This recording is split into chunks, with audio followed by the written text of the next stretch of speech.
le tsy miova omaly anio ary mandrakizay mikarakara ny olona rehetra ny mpanompony rehetra izy tany amin'ny lasa rehetra tany a afaka hikarakara ny fiainanao izy androany. Amen, amen, satsy amen. Halleloia. Ndao tsika hisaotra betsaka an' Jesosy ny amin'ity fotoana androany ity. Tsarovy ane 2 taona lasa ohatran'izao a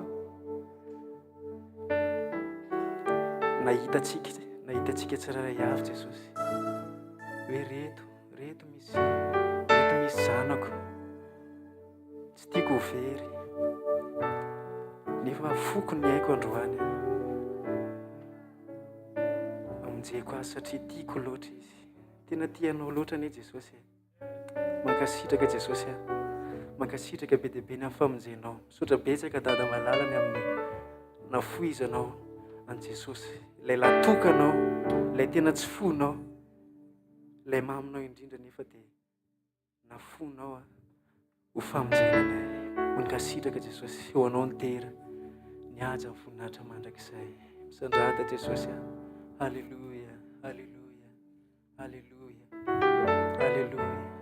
Fofany amin'ny lanitra ny tanantsika dia ndao tsika hidera an Jesosy androany. Dia raha amin'ny manontolo izy ho azy ny dera, ho azy ny aja, ho azy ny voninahitra mandrakizay. Halleluia.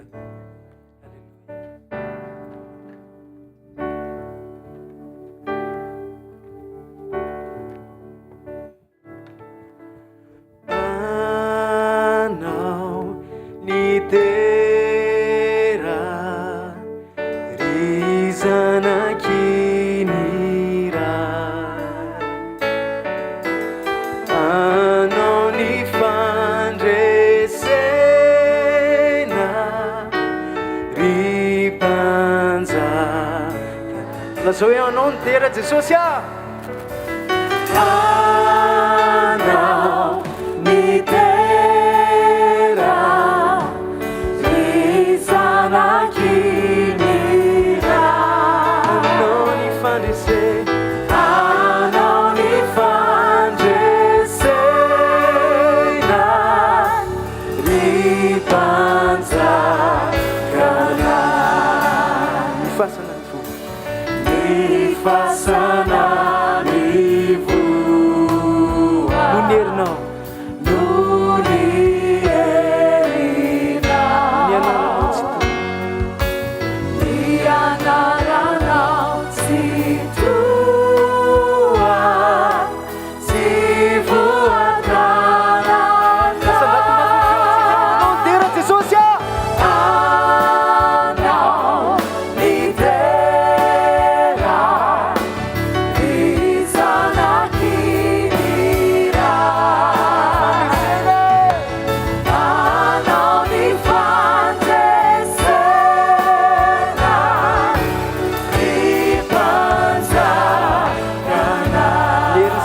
vato mikodia mierini satana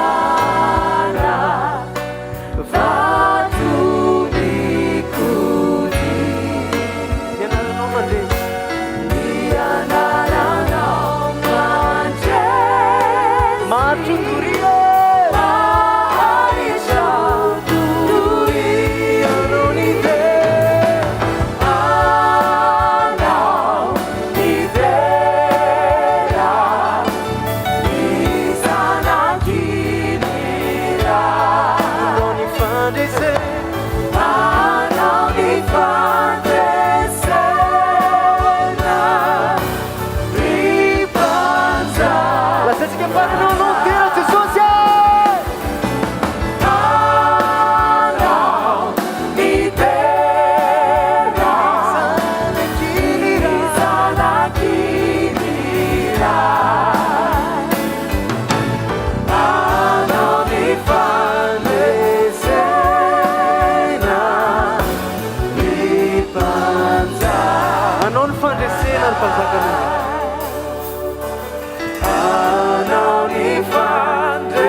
betsaka Jesosy tena sarobidy loatra aminay ny famonjenao Jesosy. Saintsaina hoe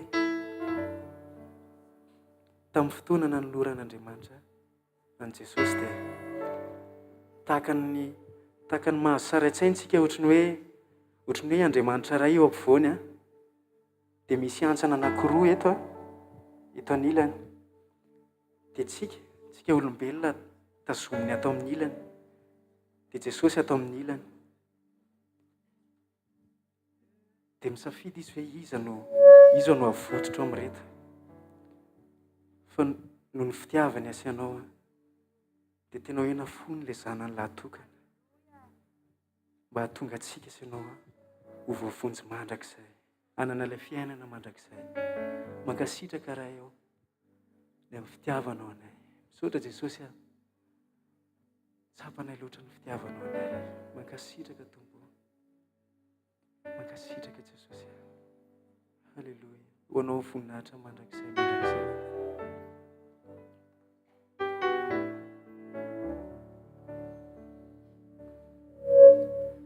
Manompi ny masoko antendrombohitrao, avy aiza mo ny famonjena ay, ilay mpanjakany voninahitra nandony vidiny hoay ny osidra tao Kalvary. Toitako ianao voalefona, io lay tongotrao zay voafantsika, nosatroan-tsilo nororanako, natao tsinotsinona mateo ay tao Kalvary. Azao iny ranao iny Jesosy efa mijery. Misaotra Jesosy, misaotra Jesosy amina foizanao ny ainao nay Jesosy. Roa arivo fotoana lasa Jesosy nanoloranao ny ainao fato anay Jesosy. Zay le tsy mety akory Jesosy, zay le tsinotsinona akory Jesosy, fa noho ny fitiavanao mihoatra Jesosy dia mijery. Halleluja.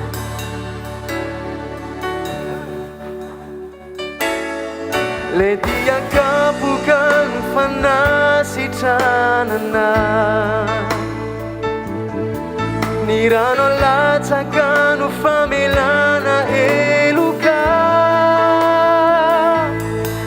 ianao le vato izay no laviny olona, nefa tonga feizo zanako n'Andriamanitra.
Jesosy. Alleluia.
Misaotra Jesosy, misaotra betsaka Jesosy. Tena tianay loatra ianao Jesosy. Tsisy fitiavana lehibe no fitiavanao anay. Tena hoe lazainay hoe Jesosy, tena hoe trop loatra ny fitiavanao anay Jesosy. Tsisy fitiavana faratapony toy izany Jesosy. Ianao ilay modely ny fitiavana tsara indrindra. Mankasitraka Jesosy. Ianao ilay tsy mba manisany elokay, tsy mba nijery ny lasanay Jesosy, fa nijery ny fiovam-ponay tsiraray avy. Mankasitraka Jesosy. Manan'izay Jesosy manana anao, manan'izay Jesosy manana anao, ilay mpanjaka anay sy tomponay. Misaotra betsaka Jesosy. Halleluja, halleluja.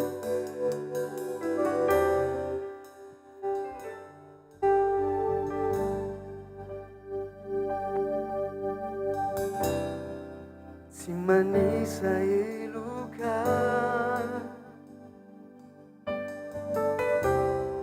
na mitanisa ireo tsinikio, fa mijery ny ato ampo toy izany ianao oay, toy izany ianao oay. Aza hoe tsy manisa elika anao Jesosy. Tsy manisa eloka,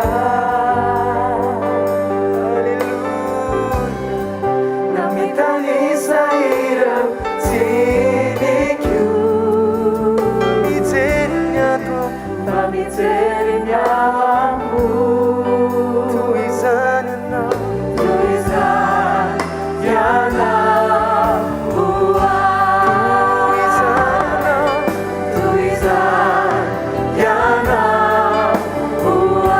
Fatino loatra Jesosy, fatino loatra oe, kamati oay ianao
izay mankatoampo izany no fitiavana izany no fitiavana tsy ny famendrena tsy ny famendrehana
toetra mandrakizay fitiavanao anay Jesosy fitiavana maritra mandrakizay fitiavanao anay Jesosy tsy fitiavana voafetrany hita amin'ny maso tsy fitiavana voafetrany fijerinao anay Jesosy fa tena fitiavana mandrakizay Jesosy alleluia fitiavana mitoetra sy be famindrampo fitiavana mandevona izany no fitiavany fitiavana mitoetra sy be famindrampo fitiavana mandevona azao hoe fitiavana mitoetra mandrakizay Jesosy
Sotra Jesosy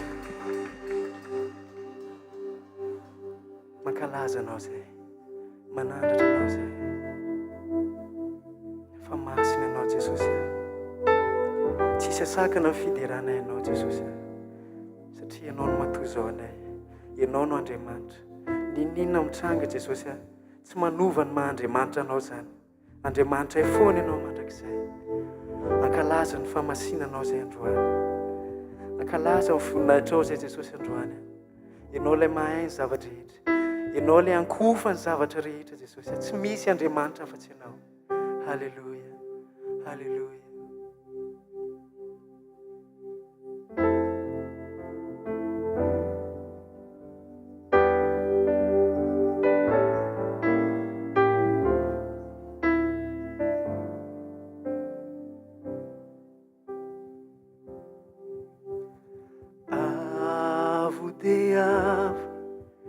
ny fiandriananao antananao zao tontolo izao afo mandoro ny masonao mijery amboniny zay mety hoery anao fa masiny anao masiny anao voninahitra no lapanao fa masiny anao masiny anao voninahitra no lapanao zay fa masiny anao fa masiny anao masiny anao masiny anao Jesosy mankalaza anao zay miondrika eto anatrihanao zay masiny anao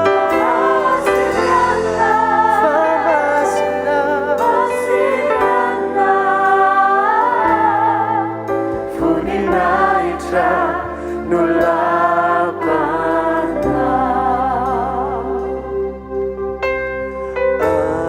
andriamanitranao ka ivavana antananao ny fanapana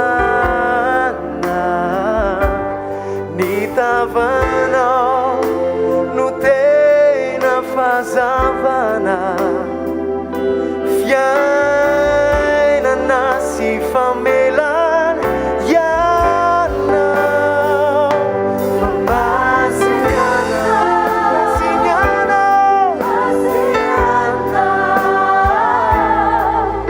voninahitra no lapanao masiny anao Jesosy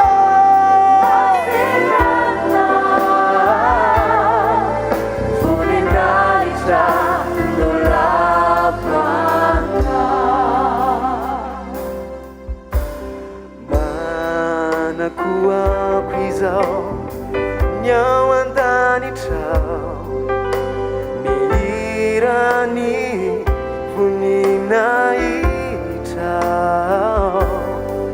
ny mahery rehetra miaiky ny herinao fa tompo sy mpanjaky anao masiny anao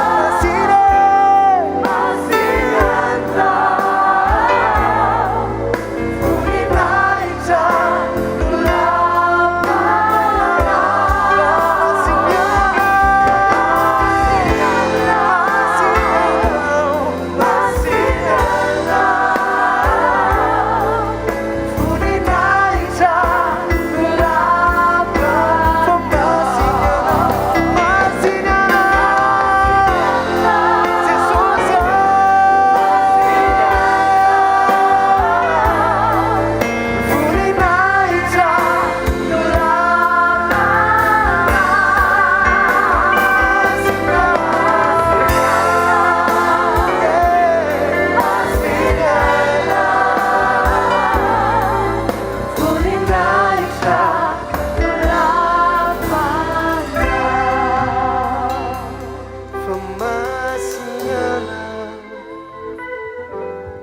masiny anao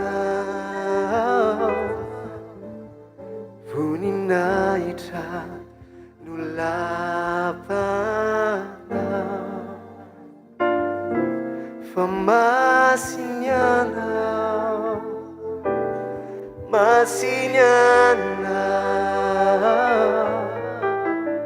voninahitra no lapanao ho antsika rehetra ny atom-toerana lazao hoe masiny anao Jesosy asandrato ny tananao asandrato ny fonao rehetra masina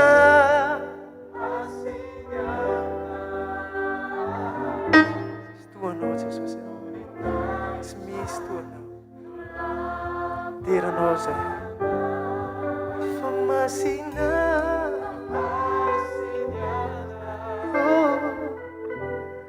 masiniana voninahitra no lava lazao hoe masiny anao Jesosy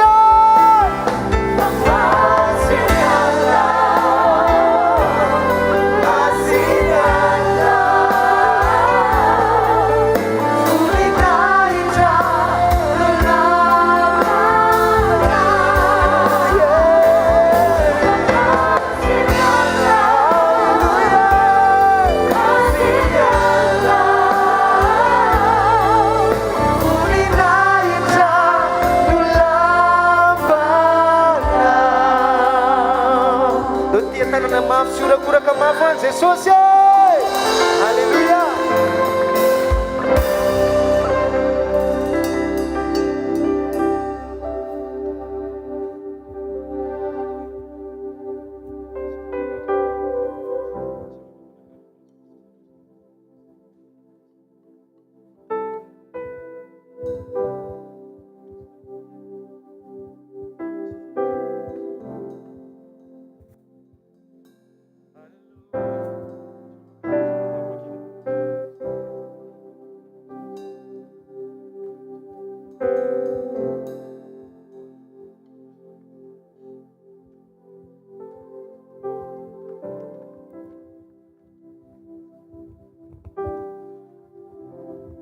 Halleluja, iaraka ivavakantsika. Raina masina tsara indrindra ka nay amin'ny anaran'i Jesosy. Mbola misaotra sy midera ary mankalaza ny anaranao zay raha ohatra ka mbola tonga eo amin'izao fotoana izao. Tena mankasitraka feno anao zay Jesosy, satria ianao tokoa ilay nandresy ary nampandresy anay. Mankasitraka Jesosy ny amin'ny fitiavanao, tsy nijery ny fambany toetra anay ianao, tsy nijery ny tsy fahataterahanay ianao, fa izay ilay tsy mendrika natsanganao tonga zanakao indray. Misaotra betsaka Jesosy ny amin'ny fitiavanao tsy manameloka. Misaotra betsaka Jesosy ny amin'ny fitiavanao manangana anay foana. Misaotra betsaka Jesosy ny amin'ny fitiavanao tsy miova. Mankasitraka Jesosy fa ianao ilay tsy mety leo anay ary manantena ny aminay foana isan'andro. Jesosy raha anambara ny teninao, raha andray ny teninao zay, dia aoka ianao fa nay masina no hiasa ifehy izao fotoana izao. Aoka ianao no ampiteny, tsisy tenin'olombelona ho voambary. Ary aoka ianao fa nay masina no hiasa ao am-pontsikaray avy, ahaiza mandray izay tianao ambary, ary ahaiza ny miaina sy miaina izay teninao. Mankasitraka feno anao zay Jesosy ary teraina mandrakizay ny anaranao. Amen. Mazaho toerana tompoko. Te ampahery anao fohy fotsiny hanokatra ny fonao andraisanao ny tenin'Andriamanitra.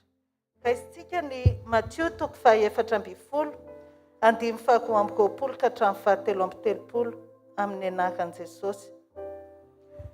Ary niaraka tamin'izay dia nanery ny mpianatra hiondrana an-tsambo kely Jesosy, ary hitany eo alohany ka hita eo alohany hoeny ampita mandra-pandravany ny vahoaka. Ary rehefa nokavany ny vahoaka dia niakatra tao an-tendrombohitra izy mba hitokana hivavaka. Ary no niariva ny andro dia nitoetra irery teo izy. Ary efa mbita eo ampovoan'ny ranomasina ny sambo kely tamin'izay dia natopatopan'ny alin-drano izy fa notohain'ny rivotra. Ary tamin'ny fiambenana faha-efatra amin'ny alina dia nakeny ampianany Jesosy nitsangatsangana teny ambonin'ny ranomasina. Ary no nahita azy nitsangatsangana tambonin'ny ranomasina ny mpianatra dia raiky tahotra ka nanao hoe matotoy io, dia niantso izy no nitahotra. Ary Jesosy niteny taminy niaraka tamin'izay hoe matoky fa izao ihany, aza matahotra. Ary Petera namaly azy ka nanao hoe tompoko, ka ianao ihany dia asevy manantona anao eny ambonin'ny rano aho.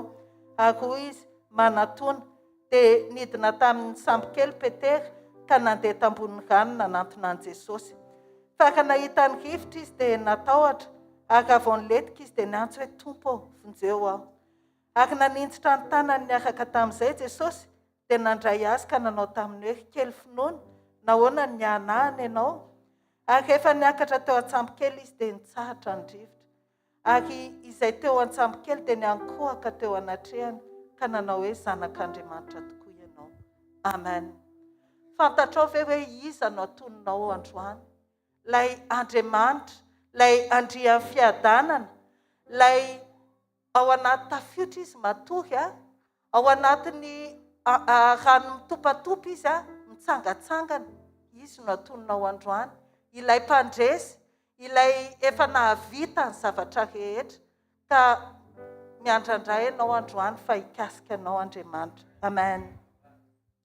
Eto amin'ity andinin-tsokatra masina ity dia Jesosy mihitsy nanery ny mpianatra hita fa izy mbola hitokanao amin'ilay toerana. Tamin'izay fotoana izay anefa dia nitsioka mafy ny rivotra ary natopatopa ny rivotra ny alin-drano ka nitopatopa niaraka tamin'izay koa ny sambo. Jesosy ny naniraka nefa nisy ny olana. Fa izao vao nahita Jesosy hoe misedra olana ny mpianatra ka vakitsika ny ao amin'ny Marka 9:7-7 dia hoy sisy ny tenin'Andriamanitra. Ary nahita azy ireo sahirana ny vohy fatratra Jesosy fa notoahiny rivotra ary tokony ho tamin'ny fiambenana faha-efatra amin'ny alina dia nakany aminy mitsangatsangana tambony ranomasina Jesosy ka nikasa andalo azy. Izany hoe vao nitranga ny olana teo amin'ny mpianatra dia izao tonga Jesosy. Na tsy niaraka tamin'ny mpianatra ary izy dia fantany fa misedra olana amin'ny mpianatra. Tsy haiko hoe inona mety andalovanao androany. Mety hoe tsy hitanao intsony izay atao. Mety hoe mieritreritra ianao hoe tsy hitan'i Jesosy mihitsy angamba ty manjoa aty fa efa ela loatra. Fa izao tahaka ny tranga teto dia eo Jesosy ary miaraka amintsika izy. Eo ny fanatrehany fa hanjakantsika manetsika amin'ny fanotronany. Amen. Tsy adiny Jesosy izany ianao ary tsy io ny fihafaranao. Amen. Rehefa teo Jesosy dia izao nanana etaeta mihoatra Petera hanantona azy mba hitsangatsangana hanantona ny Jesosy eo amin'ny rano. Kanefa izao tsy hoe voafatana hoe Jesosy io dia lasa izy niala tao amin'ny sambo fa hoe sisy tamin'i Jesosy hoe nitenena aloha antsoy hanantona anao. Fantatry Petera loatra ny lanja ny tenin'i Jesosy fa raha hiteny Jesosy dia manam-pahefana ny teniteneniny. Izay tiako sisy Petera hoe mangetaheta no hanantona anao dia tonga dia hiala amin'ny inisiativako fa mitenena aloha ianao Jesosy fa rehefa miteny ianao dia mety io. Dia izao teneny Jesosy hoe antsoy hanantona anao dia sisy Jesosy avy manatona dia nanantona Petera. Nibanjina ny Jesosy izy nandeha teo ambony rano koa Petera. Fa izao tamin'ny fotoana anankiray mibanjina ny rivotra sy ny tafiotra izy dia dobo Petera. Tonga eto ianao anio miandrandra tenin'Andriamanitra, miandrandra an'Andriamanitra fa tsy hijery anao fotsiny izany izy. Amen. Fantatro ary mahatoky fa hiasa Andriamanitra androany. Aoka tsy olona ny andrandranao, aoka tsy ho fahagagana no andrandranao, fa aoka ny tenin'Andriamanitra no andrandranao androany. Sokafo ny fonao, raiso ny tenin'Andriamanitra fa tonga lalany io tafiotra io, tonga lalany io onja misamboaravoary io. Amen. Farany ampaherezaka anao dia vakitsika ny tenin'Andriamanitra ao amin'ny Luka 9. Luka 9.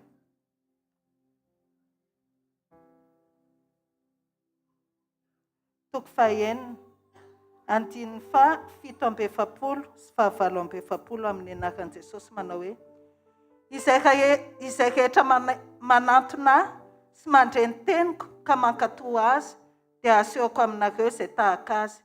Tahaka ny olona nanao trano izy izay niady lalina ary nanisy fanorenana teo ambony vatolampy ary no nitondraka ny rano dia namely mafy izany trano izany ny rika nefa tsy nahozongozona azy satria tsara fanorenana izy.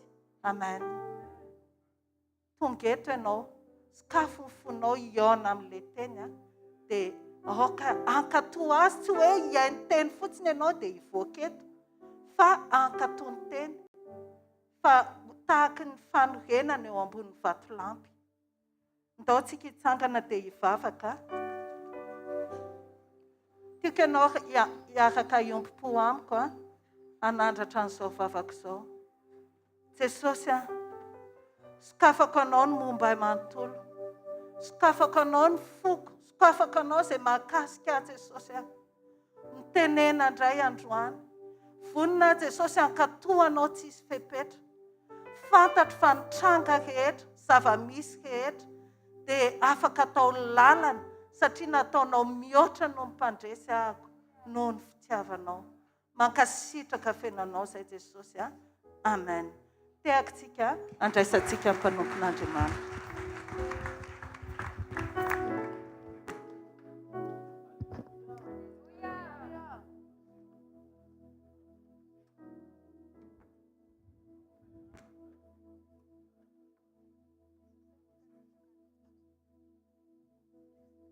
Alléluia.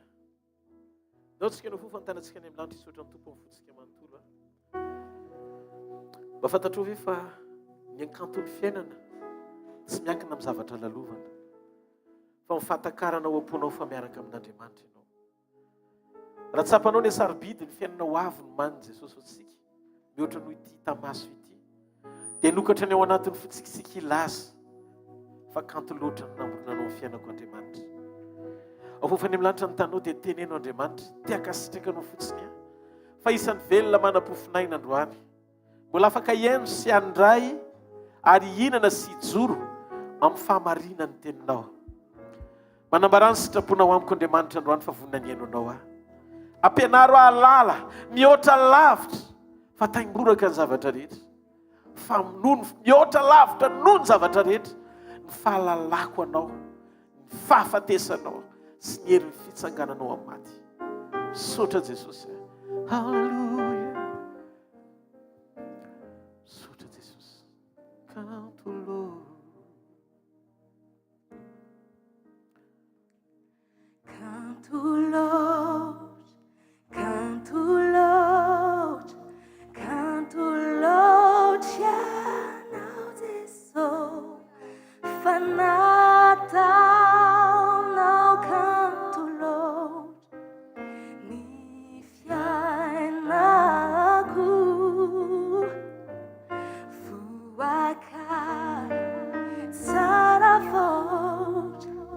Mampiakatra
tiandreny feonao zay anambara zava-miafina aminay manoloana ny fitsangananao tamin'ny maty sy ny fiverenanao ampakatra anay. Inona ny zava-miafina ambadiky ny nahafatesanao sy ny fitsangananao ary misy ifandraisany amin'ny fiverenanao ampakatra anay. Mitenenano any ariva Jesosy, sakafo masom-pananay mba hiavana amin'ny teny zay, iombona amin'ny teny zay, iray amin'ny teny zay. Fonay Jesosy tsy mitady fahagagana fa ny fonay mitady ianao, alala bebe kokoa anao. Fa ny fotoana izy sakafo amin'ny fonay iombona aminao, tsisy tontolo na elanelana nakana anay tsy sitraka mikasika eo androany. Voninahitra ao rery zao fivoriana zao Jesosy dia misandrata raiky fa mendrika anao mifankasitrana azy voninahitra mandrakizay amin'ny anara mahery ny Jesosy Kristy avy any Nazareta. Amen. Ataontsika ity an-tanana maveo an-tompo mahazo toerana tompo. Halleluja. Ataontsika dia jery zava-miafina kely manoloana ny nahafatesan'i Jesosy. Ny zava-miafina tao ambadiky ny nahafatesan'i Jesosy sy ny tsanganany ampifandraisina amin'ny fiverenany ampakatra ny fiangonana. Ny apôstôly Paoly dia niteny amin'ny Filipianina 4:7 vakitsika manomboka amin'ny 9:9 ka hatramin'ny 10:10. Raha isika niteny amin'ny anaran'i Jesosy. Zao nolazainy ny apôstôly Paoly amin'ny boky ny Filipianina. Ento koa fa ataoko fatiantoka avokoa ny zavatra rehetra noho ny fioaran'ny hatsaran'ny fahalalana ny Kristy Jesosy tompontsika, izay niaretako ny fatiantoka ny zavatra rehetra ka ataoko taimboraka ireny mba hazahoako an'i Kristy. 10:7. Ary mba ho hita ho amin'ny ahy tsy manana ny fahamarinako izay avy amin'ny lalàna, fa izay avy amin'ny finoana ny Kristy dia ny fahamarinan'Andriamanitra amin'ny finoana. 10:10. Mba ho fantatro izy sy ny hery ny fitsanganany tamin'ny maty ary ny fiombonana tamin'ny fijaliany ka ampitoviana amin'ny endriky ny fahafatesany. Amen. Tiako fantatsika ry havana fa tamin'ny Kristy maty dia surprise amin'Andriamanitra. Satria Andriamanitra tsy nahay nananana ny natiora-pahafatesana. Noho izany zava-baovao amin'Andriamanitra ny andalo fahafatesana. Resakitsika mikasika momba ny fitsanganan'i Kristy tamin'ny maty. Ny fitsanganan'i Kristy tamin'ny maty dia tsy surprise amin'Andriamanitra fa surprise amin'ny olombelona mitafy natiorany ota, satria ny maty tsy natao hitsangana na ho velona intsony. Fa zao ny zavatra tiako tonga ao anatin'ny saitsika sy ny fotsika androany hariva. Iresakitsika ny amin'ny zava-miafina tao ambadiky ny nahafatesany, naneho ny fitsanganany ary koa ampifandraisitsika amin'ny fiverenany ampakatratsika ho any aminy taorian'ny fiakarany tany an-danitra. Zavatra sarobidy ny lalantsika fa raha tsy nitsangana tamin'ny maty Jesosy dia maty ho an'ny tenany ihany izy. Fa ny nahatonga azy ho faty teo amin'ny toerantsika ka tsy maintsy nanehoana azy tamin'ny hery ny fitsanganany dia mba hahatonga antsika anana fanantenana fa raha hiverina izy dia hitsangana avokoa izay rehetra mino azy.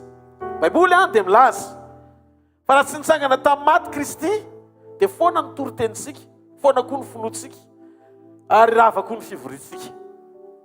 Fa noho ny amin'ny fanantenantsika fa nitsangana Jesosy dia mananantoko tsika ato anaty fa na mety ho levina azy ty nofo ity noho ny ota dia manatenitsika fitsanganana tsara lavitra amin'ny fanomanan'i Jesosy antsika dia ny androany amin'ny fiangonan'Andriamanitra antsika iomanao amin'izany fotoam-pananganana antsika izany. Tsy maintsy velona Jesosy vao afaka namonjy antsika izy. Tsy maintsy velona Jesosy vao tanteraka ny fanelanelana antsika eo anatrehany indray. Satria Andriamanitra dia nilaza fa tsy azo atao no mivavaka amin'ny maty na miresaka amin'ny maty. Averiko. Baiboly dia milaza fa tsy azo atao no mivavaka na miresaka amin'ny maty fa fahavetavetana eo anatrehan'Andriamanitra izany. Noho izany raha tsy nitsangana tamin'ny maty Jesosy dia tsy afaka mitononona akory ny anarany ho mpanelanelana antsika amin'Andriamanitra iray satria tsy tanteraka tao amin'ny volontén'Andriamanitra izy sy ny programa ampiainany amin'ny maha-Mesia azy. Koa satria nitsangana tamin'ny maty Jesosy dia misy olombelona tahaka antsika eo ankavanany iray, miaino ny feo amin'ny fitarainantsika ary misolo vava antsika. Noho izany tsy razam-bazaha Jesosy fa zanak'Andriamanitra nitsangana tamin'ny maty, misolo tena ny olombelona rehetra eo ankavanany iray ho mpamonjy. Ary izao ny voasoratra amin'ny anaran'i Jesosy: za ny lalana sy fahamarinana ary fiainana, tsy misy makany amin'ny ray afa-tsy amin'ny alalako. Velona Jesosy! Halleluja! Valide taorian'ny fitsanganana maha-Mesia sy mahampamonjy azy. Lay nofo efa nandresy ny fahafatesana ny tsy maintsy modely anovanantsika hitafiny tsy fahalovana tahaka azy. Amin'ny fotoana novanantsika tsy maintsy mandresy teo amin'ny toerantsika izy, nanaiko lavo ny saina ho isan'ny otana tsy nalalaota azy, mba hahafahany manangana antsika ho amin'ny fiainana tsara lavitra noho izay misy antsika androany noho ny finoantsika ny anarany. Nanana faniriana anankiray Paoly dia izao ny voasoratra amin'ny Filipiana 3:10. Io faniriana io dia nilazainy mba ho fantatro izy Jesosy Kristy sy ny hery ny fitsanganany tamin'ny maty ary ny fiombonana amin'ny fijaliany ka ampitoviana tamin'ny endriky ny nahafatesany. Dia teny amintsika ny communion atsika aminy tsy tao amin'ny fitsanganany fa tao amin'ny nahafatesany. Averiko indray, ny communion atsika aminy tsy tao amin'ny fitsanganany fa tao amin'ny nahafatesany. Fa ny fitsanganany kosa dia faneho-mpandresena, fa rehefa tsara communion aminy sika tao amin'ny nahafatesany dia tsy maintsy hiara hitsangana aminy. Zay no mahatonga ny latabatra ho mari-panehoana transferana fampitana fiainana. Zay mahatonga Jesosy ny teny: zay mihinana ny nofoko sy misotro ny rako manana fiainana mandrakizay, ary za anangana azy amin'ny andro farany. Manomana programa anankiray Andriamanitra ampiampita ilay endriky nofo mandriamanitra azy taorian'ny fitsanganany ho tonga ao anatinao dia ny androany ho tsarovanao fefantsangana sy nanresy ny fahotana sy ny fahafatesana teo amin'ny toeranao izy, mba hahafahanao manateny eo amin'ny fiainana fa tsy ny fahamarinanao intsony no isaina fa ny fahamarinany, ary tsy ny fahotanao intsony ny sakana fa ny fitiavany. Ary noho ny fitiavany dia nanovanao izy mba ho karazan'olona afaka hiaina ny fiainany amin'ny alalan'ny fanekenao hiaina ny sitrapony. Eto amin'izay manaraka tsara sika tavidreo ny tanantsika, manaraka tsara zay pasteur. Hitanareo problema ngeza be amin'izao andro faran'izao dia resaka doctrine na fampianarana.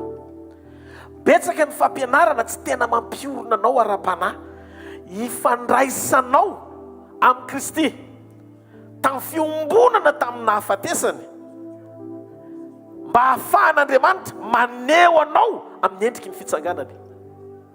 Dia ilay endriky ny fitsanganany tamin'ny maty ananganana anao amin'ny fotoana hiverenany rehefa aneny ny trompetra, ary aneny ny trompetra dia ny feon'arkanjely amin'izay miaraka amin'izay dia hovantsika ny maty amin'ny tompony hitsangana aloha, dia ny velona hovana hitafy ny endriky ny tsy fahalovana dia ho amin'ny tompo. Mandrakarivintsika ho izy Paoly ao anatiny indray ny mpimaso. Ahoana ny isehon'izany pasteur? Paoly dia nametraka ny révélation mpahamarinana amin'ny fahatakarana ny révélation momba an'i Jesosy Kristy mba ho fantatro Jesosy, mba ho fantatro Jesosy. Ny antoka atonga anao kristianina mahomby amin'ny fiarahanao amin'Andriamanitra tsy ny eto an-tany ihany fa ny azahoana antoka anao mandra-panovananao hitafy ny endriky ny tsy fahalovana tahaka azy, dia misy ifandraisany amin'ny asarobidiny fahatakarana ny fahatakarana ny lanja ny famonjeny anao ahafahanao miaina ao anaty fahalalana tsara ny sitrapon'Andriamanitra ahatonga anao tsy ho raraka fa tsy maintsy tanteraka eo amin'izay ampim-pisina ilan'Andriamanitra anao hatramin'ny farany. Jesosy hampio zay androany hariva. Hoy izy Paoly, mahalala ny Kristy sy ny herin'ny fitsanganany, mahalala ny Kristy velona fa tsy tantara fotsiny. Kristy maty fa velona indray. Le Kristy toriko aminareo, tsy Kristy anganogano, tsy Kristy karazany hoe toriana fotsiny sy ambara, fa Kristy lay maty ka velona indray, nitsangana tamaty. Ary amin'izao fotoana itenenantsika zao, eo ankavanany ray izy. Ary zay Kristy zay iverina ozy izy ny Baiboly, apakatra ny mpino amin'ny fotoana mpijinjana. Anaisitra antsika tsy eo ambany fahoriana zay tranga eto amin'ity tany ity, fa ho ao aminy mandrakizay. Ary ny rendez-vous eonana aminy eny amin'ny raha lanitra. Io Kristy io ilay nandresy teo amin'ny toerako, ary vonona ny ampandresy ahy, lay nitsangana tamin'ny maty teo amin'ny toerako, ary vonona ny anangana ahy. Mandana jereo ny azo fijaliana fa tsy eo izy, jereo any am-pasana fa foana amin'ny fasana. Toy izy Paoly, te halalan'i Jesosy aho. Ary Jesosy ny teny fa ny fahendrena faratapo indrindra dia ny tonga anao tsy ho diso fahatakarana na fahalalana ny amin'ny Jesosy. Zao na tonga fito ambin'ny folo andininy fahatelo amin'ny anaran'i Jesosy. Ary zao ny fiainana mandrakizay, zao ny fiainana mandrakizay dia ny mahafantatra anao zay Andriamanitra tokana sady marina sy Jesosy Kristy zay fanindranao.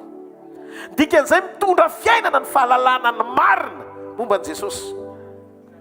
Ny tsy fahalalana ny marina momba ny Jesosy dia mitondra fahafatesana. Tsika zany dia miezaky nianatra halala zavatra maro. Zao nefa ny tena tokony zavatra ho fantatrao, mahalala tsara ny Kristy ve tsika.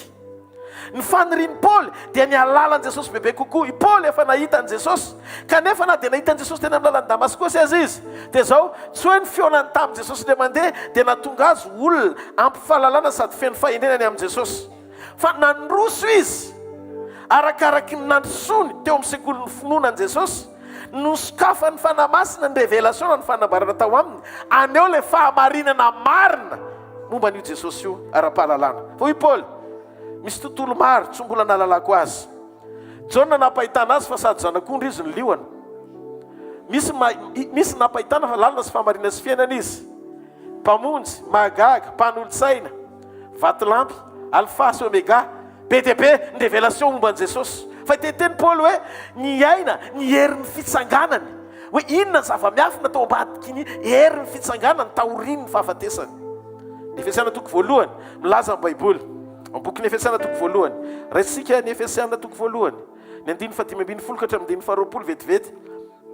Ary noho izany zao koa rehefa nandre ny finoanareo an' Jesosy Tompo, izay hitan'ny olona masina rehetra, dia tsy mitsahatra misaotra noho ny aminareo ka mahatsiarinareo amin'ny fivavahako, mba homen'Andriamanitra Jesosy Kristy Tompo ray ny voninahitra ho anareo ny fanahy ny fahendrena sy ny fanambarana amin'ny fahalalana azy tsara, ary mba ho ampahiratina ny mason'ny sainareo, mba ho fantatrareo zay fanantenana avy amin'ny fiantsony sy zay hareny voninahiny sy lovany eo amin'ny olona masina, ary ny fioarany fahalebiazan'ny herinao antsika izay mino araka ny fiasan'ny herin'ny faherezany.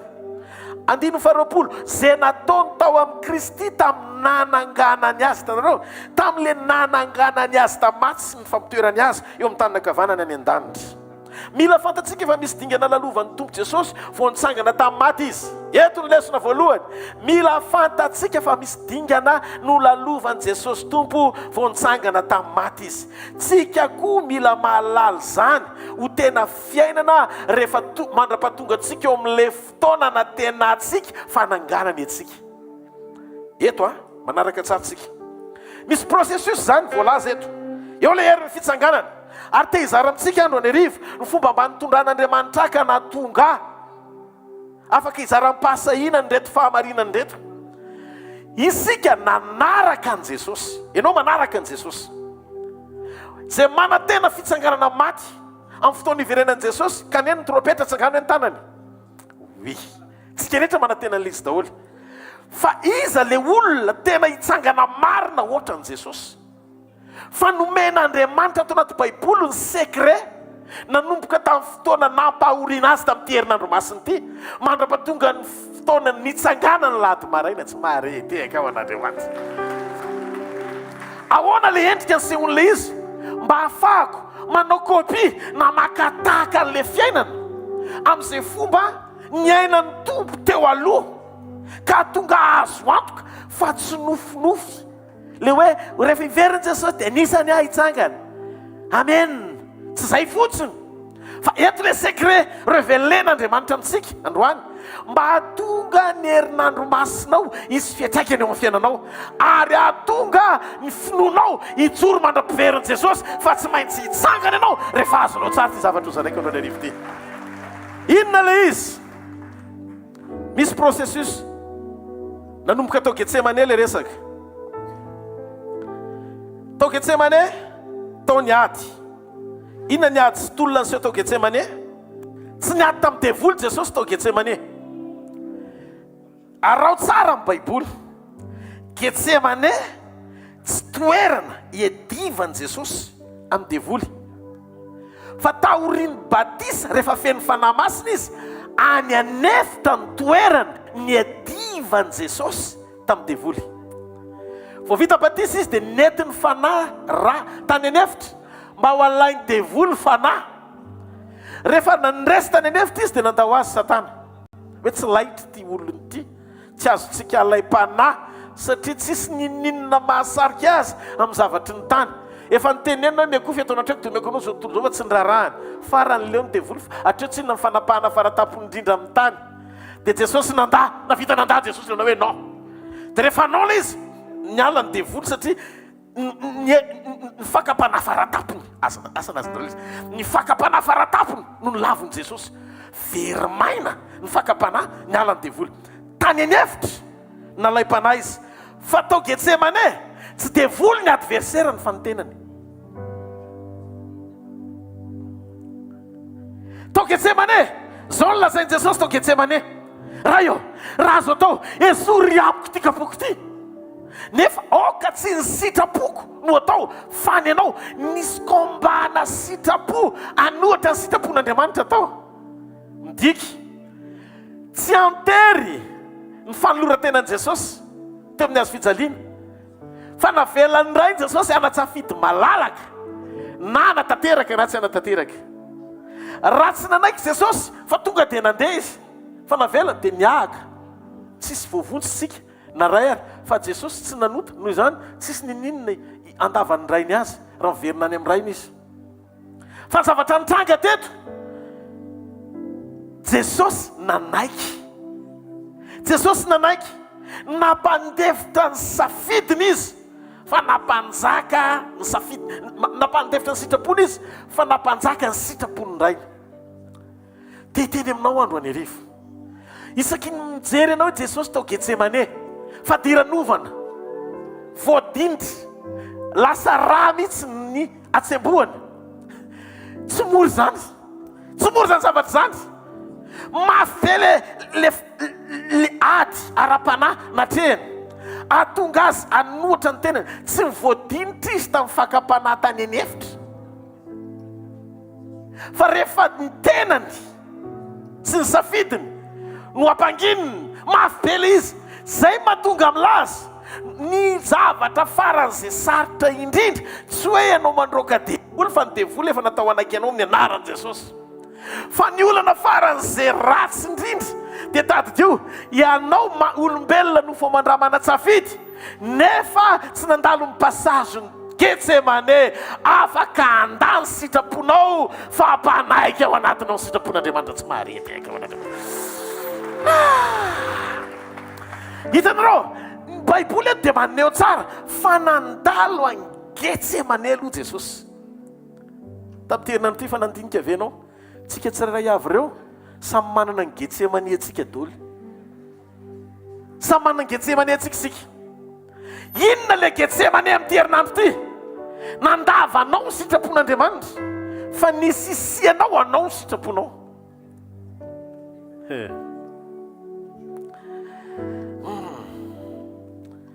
Jesosy niady tamin'ny tenany mba hiala amin'ilay kapoaka. Nalala ny sitrapony ray izy fa manana koa sitrapony nofony satria teo amin'ny nofo izy. Jesosy tsy voatery ho amin'ny azo fijaliana sy ho faty, tsy obligation ny azo fijaliana, tsy maintsy, tsy zay. Fa ny loran-tenany nandrasany ray, fankatoavana nandrasany ray. Nanaiky ho faty izy hamonjy antsika. Tsy nitereny ray Jesosy fa antsafidy zany tompoko. Jesosy niteny ny mpiandro tsara dia izay manolotra ny ainy ho an'ny ondriny, tsy mamela ny ondry hiaka. Ny mpiandro tsara dia malahelo sy mitondra tahaka ny ho an'ny tenany ny fahoriany izay ondry andrasany. Jereo matitoko 4:7-8 ny aty mafy Jesosy tao anatiny. Teteny aminao fa raha maty Jesosy ka tsy nitsangana dia taizany ny afaratsika. Sofana anaiky Jesosy ho faty ary nandresy izy. Ary sainy fa rehefa tanteraka teo amin'ny fiainana zany dia noho no misitraka an'izany androany. Raha tokony nandà Jesosy dia nijery ny mpianana izy. Jereny, hoaiza ny efa rano Petera, hoaiza ny efa rano Matio, hoaiza ny efa rano Jaune, hoaiza ny efa rano izy 12 ary ny zavatra tena anisany nahavariana dia zao nahitanao tao anaty revony koa izy zao tontolo zao hoe raha sanatry ka tsy anaiky eto fa andeha amin'ny sitrapoko dia tsy voavonjy Rodolphe, tsy avitra dia ampidirao koa ny anaranao. Fa noho ny fitiavany antsika dia hozy izy ny Baiboly toy izao ny tiavan'Andriamanitra n'izao tontolo zao nomeny zanany lahy tokana mba tsy ho very izay rehetra mino azy fa anana fiainana mandrakizay. Noho ny fitiavany nanolorany tena ho antsika, nampandeferany ny sitrapony tao Getsemane fa natonga azy nanaiky ny sitrapony ray. Teo no niseho ny fampanekena ny sitrapony nofo voalohany ary teo Andriamanitra nanomboka nanam-panantenana rehefa nanaiky Jesosy fa tsy maintsy hitafony tsy fahalovana ihany ny zanak'Andriamanitra isany amin'ny alalan'ny finoanan'i Jesosy. Satria raha tsy nanaiky Jesosy ho faty ka tsy nitsangana tamaty izy dia tsisy fanovananao, fa taorian'ny fitsanganany vao nanam-panantenana koa ny ray fahazovana amin'izay ianao amin'ny alalan'ny finoana azy. Izay no mahatonga antsika programen'Andriamanitra mialohan'ny fotoana mba hahafahantsika misitraka ilay entiky ny tsy fahalovana ara-piombonana aminy. Izay mahatonga milaza tao amin'ny nahafatesany no miombona aminy tsika fa aseho tamin'ny fitsanganany. Izay le fatera vaovao taorian'ny fitsanganana. Ry havana, tsika tsy raha avy dia samy manana an'io zaridaina Getsemane io manokana. Miady sika, mila miady sika mba hampangina ny sitrapontsika fa hampanjaka ny sitrapon'Andriamanitra. Matety sika mahalala ny sitrapony fa mifikitra loatra amin'ny sitrapontsika eo amin'ny tinofo ty foana izay tianao ihany no atao. Fa za androany te hilaza raha tianao ny aina ny hery ny fitsanganan'i Jesosy tamin'ny maty dia mila manaiky tsika processus na lalana ahatongavana amin'izany fitsanganana izany. Mila mahay mandaa tsara ianao ny sitraponao tsy akasitrahan'Andriamanitra fa mampanaiky ny ao anatinao ny sitrapony tanteraka. Raha resy lahatra izay ianao ny sitrapon'Andriamanitra rehetra dia hafa mafy eo an'Andriamanitra. Teteny aminao fa tsy mora io, tsy mora io fa mafy. Satria elanelana kely mametraka ny atao hoe fanekeny fona ho anao ny sitrapony sy ny fihetseponao zatra mandahy. Mila mianatra tsika ao amin'ny école n'obéissance ny fankatoavana tanteraka ny sitrapon'Andriamanitra. Misy zavatra indraindray heverinao fa mety fa hozy izy Andriamanitra hoe tsia.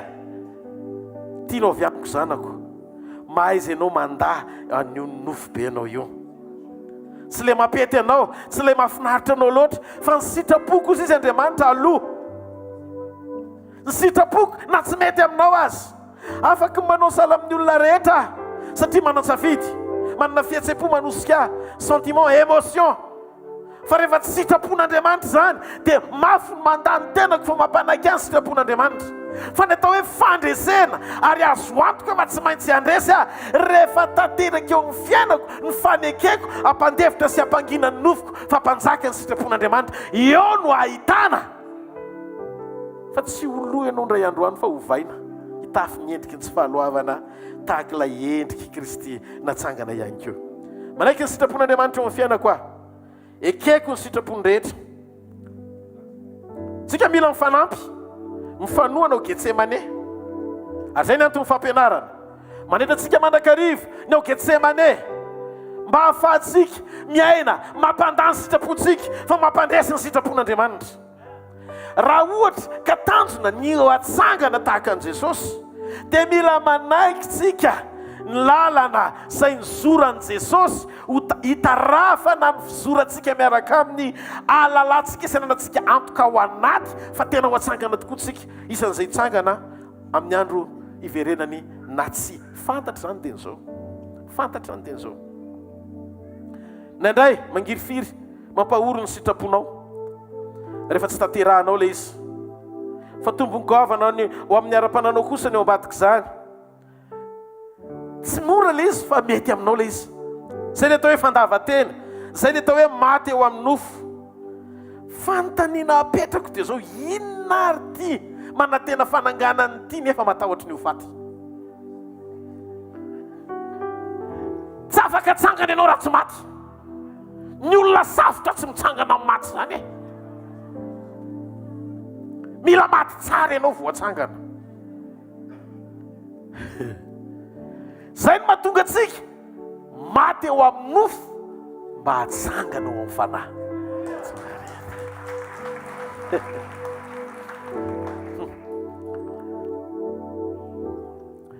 hitanareo manomboka androany a misy fifandraisana tsy maintsy vononao aman'olona ahoana koa zany tenin'ny paster zany toriteny tokony ampiavana anao taony fa tsy zany anao misy fifandraisana tsy mety dia tsy maintsy manaiky ianao amono an'ilay izy rehefa ianao manomboka mandray fanapa-kevitra tsy ho velona eo amin'ny nofo fa manaiky maty eo amin'ny nofo fa hijoro amin'ny ara-panahy dia manomboka be dia be no fahavalonao amin'ny hafa ilay izy fa tiantoka fahavoazana ny fanekena ho faty zay mahatonga ny olona be dia be io matahotra ny ho faty daholo satria mihevitra izy fa rehefa maty eo dia tsy misy fananganana zany tsoa fa revongadry zany eto aloha dia eto tanao mahatonga ny olona tsy mety miova fo fa miaina ao anaty fahotana foana satria misaina izy fa ny fiainana dia eto amboniny tany any zay ny mahatonga ny olona andeha vononofo amin'ny tahotra zay ny nahatonga ny Jesosy tonga nofo mba hatonga ny olona ho esoriny amin'ny tahotra fahafatesana sens anankiroa le tahotra fahafatesana tahotra ny androsanao ny sitrapon'Andriamanitra nombony nofo tahotra ny ho faty mihitsy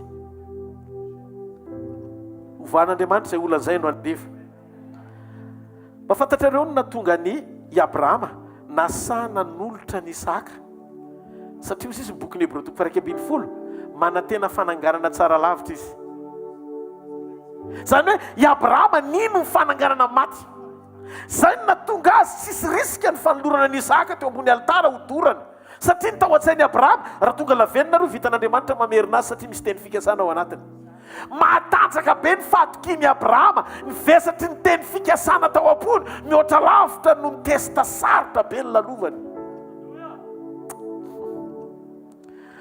ny finoantsika an' Jesosy tsy mijanona teo amin'ny fanantenantsika fa mahay zavatra rehetra izy fa miankina amin'ny fahatokiantsika fa nininona zavatra takiny tsy maintsy amononantsika dia manaiky ho fatsika anao fanateo amin'ny alitara momba antsika manontolo mba hahafatsika mijinja fananganana tsara lavitra tena tsy haiko e azanazonareo zany zany ny tena Paska reto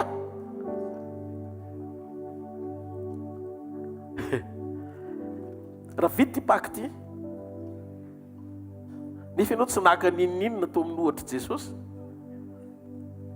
ohatra dia fa tiantoka ho antsika zany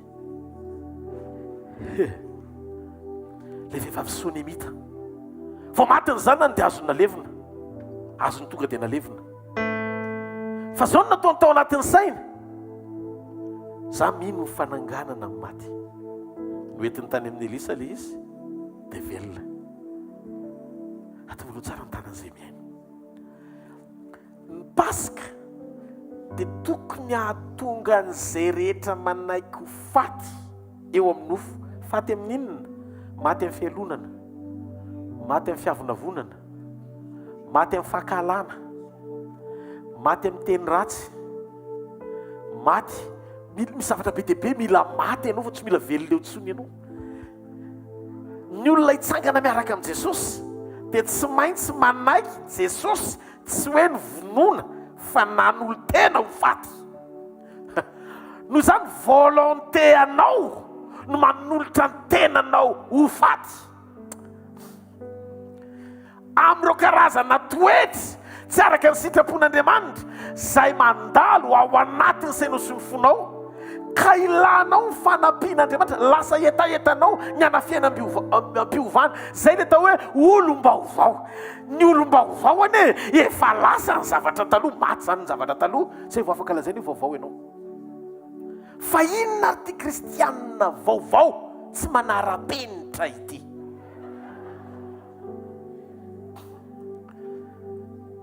Mihena tsara venanao?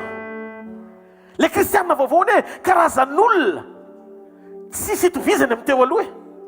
Taloha ianao olona be fiangonana be, zao ianao lasa olona be fitiavana be. Izy ve iny? Izy iny denara ve iny?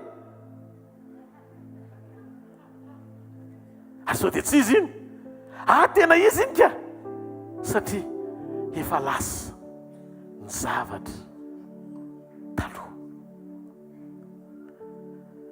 Ry havana, zanak'Andriamanitra isany eo amin'ny Kristy Jesosy, aza matahotra ny ho faty zany. Manolora tena mba ho faty eo amin'ny nofo ianao. Tsy midika hoe raha ty fivoriny ity dia ndeha sotro asidra ianao. Tsy mamono ny ty nofo ty tamasiny hoe sotro asidra dia ho faty, fa mamono lay mahaolona tsy eo amin'ny Kristy ianao.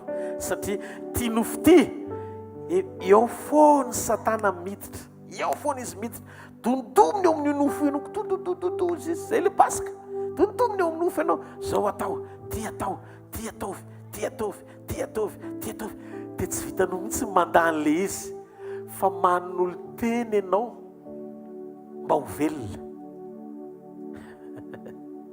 Hoy izy Jesosy, le fahaveloman'le olom-baovao tsy nankininy tamin'ny fahaveloman'ny olona tsotra, fa tamin'ny fahavelomany. Satria velona hoy izy Jesosy dia ho velona koa ianareo. Taloha nahavelomany nanaiky ho faty izy, fa be dia be nitsangana sandoka, safotra izy fa tsy maty akory. Eo am-pitoerana zao ianao tena tonga saina hoe asiny pastera mafy koa tsika izany a. Oka aloha, sainy tsara ny zavatra rehetra, fa manan-javatra holazaina aminao Andriamanitra. Zavatra tiany Jesosy holazaina aminao, ny tena Paska tsara dia ny fanekenao faty eo amin'ny nofo. Manaraka processus tsara, maty Jesosy, nandalo Getsemane Jesosy, ady an-tsitrapo, maty Jesosy, zay vao nitsangana izy. Mahatonga ny fiovanao tsy tena 100%, sy ny vokatra tsy tena 100% eo fiainanao, satria mbola tsy tena manaiky ho faty 100% ianao. Tsy tonga eo Andriamanitra raha tsy maty tsara ianao. Ozareko rapitso raha tonga eto ianao hoe ahoana ny fomba fanaon'i Jesosy amin'ny olona anankiray rehefa tena maty tsara le olona ao anaty communion. Inona le izy? Inona le zavatra mitranga? Tongava rapitso ny valin'izay. Fandroany te hanaitranao, fa ny herin'ny fitsanganan'i Jesosy tamin'ny maty dia misy fiantraikany eo amin'ny lasantsika. Inona ny fiantraikany eo amin'ny lasantsika? Fa fan'Andriamanitra tanteraka ny lasantsika ray manontolo. Manana ny vonintsika tamin'ny fitsanganany tamin'ny maty. Noho izany afaka miovy ianao, aza fatorany lasanao, fa manana ny zava-baovao teo atao eo amin'ny fiainanao Andriamanitra. Eto zao be dia be miteny hoe zany zao mbola tsy maty tsara, vao tamin'ny marenana mbola henoko mihitsy tsy maty fa safotra. Zany teny amin'ny paster zany tena za daholo. Za koa ao anatin'izany, fa ny fahamarinana tsy maintsy toriana. Mba fantatrareo, rehefa hoan'ity teny ity mialohan'ny nitoriko azy ny tenako, dia mangano hoanao ampandrina sy mandohalika sy mifono amin'Andriamanitra mihitsy hoe za mihitsy anie zany ansainao toriana izany Andriamanitra e. Fa za mieritreritra ianao paster efa parfait be alohan'ny nitoriana an'ilay teny, miara olanao tsika menakavy. Miara olo satria nahoana? Za koa te ho faty tsara satria te ahita ilay herin'ny fitsanganana. eo amin'ilay tena maizy azy amin'ny fiarahako amin'Andriamanitra. Teteny aminao aza manamely tena. Jesosy efa naka ny lasanao izy, ny androany sy no avinao jerena. Ny fahotana sy ny esekinao rehetra tany amin'ny lasa, ny fahadisoana rehetra azon'Andriamanitra fafana zany, ary efa voafafy zany satria nitsaraina teo amin'ny toeranao Jesosy. Kolosaina toko 2:7-12 ka hatramin'ny 5:5. Namindra antsika eo amin'ny fanjakan'ny zanany malalana izy eo amin'ny mazava. Rehefa lasa ny aizina dia mety ny eo amin'ny mazava ianao. Ny dikany hoe voafafy sy lasa dia lasa ny dikany. Ary ny fitsanganana dia manome antsika antoka iaina tsy misy fanamelohan-tena miaraka aminy. Aza mijery ny amin'ny esekinao tany amin'ny lasa, na ny tsy fombiazanao tany amin'ny lasa, dia efa lasa zany. O Jesosy tamin'ny Petera aza mijery hoe voalina ianao no nandaha, na voalina ianao no tsy nahazo azan-drano, fa zao fotoana hijoroako ato anaty lakanao zao, misy zavatra miova manomboka amin'izao ora sy sekondra hijoroako ato anaty lakanao zao. Tsy maharety ao n'Andriamanitra. Izy miteny efa alina nagalany tosy Andriamanitra hoe mandritry ny alina ianao tsy nahazo, fa zao fotoana hidirako anaty lakanao zao misy zavatra miova. Ananariva misy zavatra miova. Tsy maria amainina tsara ao n'Andriamanitra. Andriamanitra rehefa tonga amin'ny fiainan'ny olona anankiray tsy mijery ny lasany zany izy. Problema tsika tsy afatsika tena misitraka ny herin'ny fitsanganan'i Jesosy tamin'ny maty tsara, dia satria voalohany teo na ianao tsy maty tsara fa safotra, na ianao voafaty faharoa, na ianao voafatitry ny lasa dia tsy afaka mandroso. Ny herin'ny fitsanganana nefa dia mamafa sy manaisitra ny lasantsika mba hahafahan'ilay aniomeny antsika hamaritra ho avy tsara miaraka aminy. Te hiteny Jesosy mijoro dia mifantoha, dia ataovy azonao antoka fa présent tsara ianao, mifandray amin'Andriamanitra, mifantoka tsara eo amin'ny présencen'Andriamanitra, ary mahazo antoka fa isan'ny olona afaky ny andray fanovana miaraka aminy amin'ny fotoana andraisanao fanapahakevitra amin'ilay androany, fa tsy le afaka adiny ray lasa teo. Adiny ray lasa ny ray segondra lasa dia efa lasa zay. Noho izany aza tonga eto miaraka amin'ny lasanao, ndao hibanjina no avy amin'ilay kehitriny men'Andriamanitra anao. Raha lasa no entinao eto androany dia ody amin'ny alahelo be anao satria victime ny alahelo fotsiny. Tsisy renao ankoatr'ilay teny hoe meloka aho. Afaka ny hita ho avy mamiratra ianao miaraka amin'i Jesosy. Rehefa vitanao tsara mifantoka amin'izay teny omen'Andriamanitra anao, andraisanao fanapahakevitra androany, dia azo antoka fa manomboka androany tsy hitovizany tamin'ny malintsony. Efa tsy saron'Andriamanitra tsony ny lasanao fa Andriamanitra androany mijery ianao hoe io ianao présent. Manana olona anankiray Andriamanitra eto, olona tena fantatra fa mangetahita fatratra azy. Aoka ny tadidinao tsy fantoka amin'ny lasanao, satria zao no nataoko dia normal lao azy ho zavatra mitranga zao. Afaka niovy ianao androany, mamelany eloky ny tenanao fa vonina Jesosy anovanao. Raha nio ianao no miteny hoe Tompo, vonina tena ho adinoiko ny lasako rehetrarehetra, tsy atsiaro an'izany tony. Izy koa ny miteny aza matsiaro ny lasa ozy izy na misaina ny taloha, zany eo izy izy tenao zava-baovao. Ino efa manao zava-baovao ka mampahorony tokantrano maro, marava fihavanan'ny olona maro, dia olona fatorany lasa daholo. Ity resaky ty resahana fa be dia be ny tratran'izy ity. Raha lasa ny jerevanao mivadinao dia tsisy ho avy tsara zany ny relationanao reo mivady, satria fampitsara mpitoerana nareo. Tsika foninao hatramin'ny Bertrand talohan'ny fisianao raha tadidiko mifatoy ianao amin'ny androany. Afaka ny anorona ho avy tsara lavitra nareo roa, ary rotony hoe eo ianareo avela ho an'ny lasa ny présent nareo jerery dia mandro soa. Ataovy amen. Matoa misy androany dia misy fanomanana, tsy maharetehaka amin'Andriamanitra. Ajanony ny rotaona lasa, ny omaly sy ny alina. Ny sasany aza hoe efapolo taona lasa mbola tadidiny foana. Miangavy ianao raha misy ny atao hoe anio adinoy ny lasa, fa manana anio tsara lavitra ianao iarahanao amin'Andriamanitra. Ny olona afaka androso miaraka aminy dia izay olona afaka hamafa ny lasa ratsiny rehetra. Tsy maharetehaka ao amin'Andriamanitra. Point voalohany, ny hery fitsanganan'i Jesosy Kristy tompo tamin'ny maty dia afaka ny ampiana antsika amin'ny anio mahafinaritra. Ny anio mahafinaritra, anio misy fiainana. Misy ina hoe raha misy olo amin'ny Kristy dia olom-baovao izy. Aza misaina amin'ny fiainana lasa fa misy fiainam-baovao. Fiainana tsy misy fanapahany hotatsony le fiainana ao anatinao. Fiainana tsy hanana ny aretina fahefana zany, afaka miseho le aretina fa tsy manam-pahefana izy.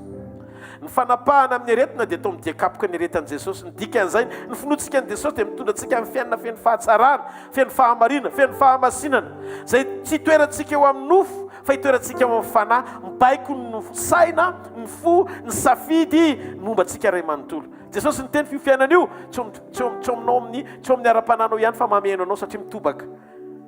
Mpangalatra tsy avy raha tsy andrava semonao randringana. Za tonga ananao fiainana ary fiainana mitobaka. Fiainana eo ambany fahasoavana le izy. Fiainana feno voninahitra, lavitry ny fanahina, lavitry ny tahotra, feno fanantenana, mandresy devoly, mandresy faharatsiana rehetra, mampitsoro ny vavolombelona ny fatokiana, fa velona Jesosy. Ny tena marina, Jesosy efa nanitsaka ny lohan'ny menarana. Tsy ho azo fa ho anao. Jesosy nanaiky andray fiainana hafa avy aminao, zay tsy fiainany fa nahafatesany teo amin'ny toeranao.